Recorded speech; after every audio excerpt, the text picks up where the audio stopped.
Karibu sana. Hii ni chaneli yako pendwa kabisa ya Mabasi Plus TV. Leo tunakuletea taarifa za moto.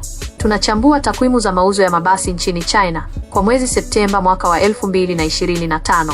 Kwa mujibu wa ripoti kamili kutoka kwenye tovuti ya 360 Buses, CN imeonyesha wazi kwamba kampuni ya Yutong imeendelea kushika hatamu, imewaacha mbali wengine, ikiongoza soko la mabasi marefu kwa mauzo ya zaidi ya basi 4131. Mafanikio haya yanaiweka Yutong kileleni kwa 32% ya soko lote. Inazidi kushika nafasi ya kwanza kwa muda mrefu sana. Mfano halisi.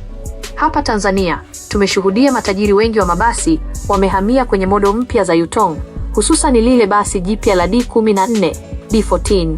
Hii ni heshima kubwa. Nafasi ya pili inakwenda kwa kampuni ya Haiger ambayo imeuza mabasi 1355. Hii ni ishara nzuri, kwani Haiger imepata ongezeko la mauzo kwa zaidi ya 64% mwaka huu.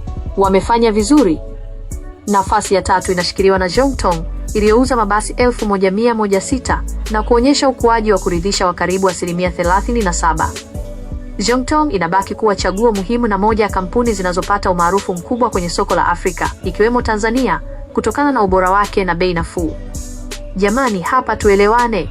Haya mauzo ni kwa nchi ya China tu ndani ya mwezi mmoja huu. Maana na waona wanazi wa Yutong huko wanavyofurahia hii habari. Kampuni nyingine zilizofanya vizuri ni pamoja na Kinglong, Ankai na Golden Dragon. Kampuni ya Ankai imevutia macho ya wengi baada ya mauzo yake kupanda kwa zaidi ya 241% ukilinganisha na mwaka jana, ikionyesha mafanikio makubwa kwenye soko la mabasi ya umma. Na huenda kampuni hii ya Ankai ikaanza kupenyeza soko lake hapa Tanzania siku za usoni. Kusubiria ujio huo soon.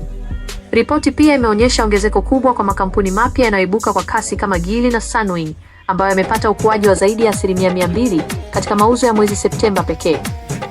Wataalamu wa soko wanasema hali hii inaonyesha ushindani mkubwa unaoongezeka katika sekta ya magari ya abiria na kuongezeka kwa mahitaji ya mabasi ya umeme, electric buses, nchini China.